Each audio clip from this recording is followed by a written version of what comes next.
Pəncərədən süzülən o ilk işıq zolağı yenə oyatdı mənimsiz yatan bu otağı.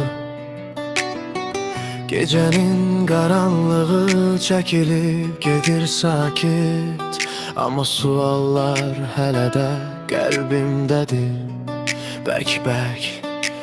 Dünən qaçdığımız yollar indi bomboşdur.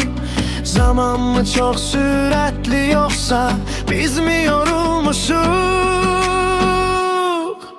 Səhər açılır, şəhər ayılır yenə.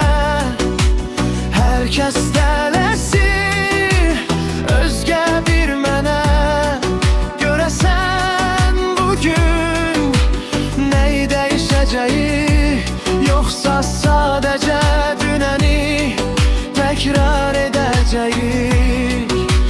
Dünya fırlanır, biz dayanmışıq sanki. Səhər açılır, bəs biz oyanmışıq bəlkə.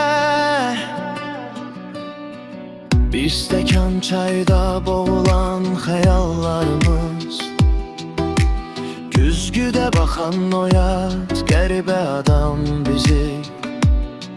Hər kəsin təlaşı eyni, hər kəsin dərdi başqa. Kimisi çörək üçün qaçır, kimisi eşqa, aşqa.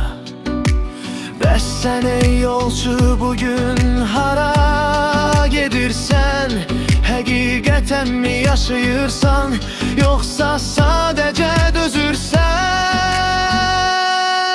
Gecə bitdi, amma içimizdəki qaranlıq qalır.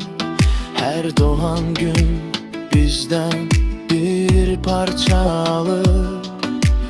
Uşaqkən gözlədiyimiz o böyük sabah budurmu, yoxsa həyat sadəcə bitməyən bir oyundurmu?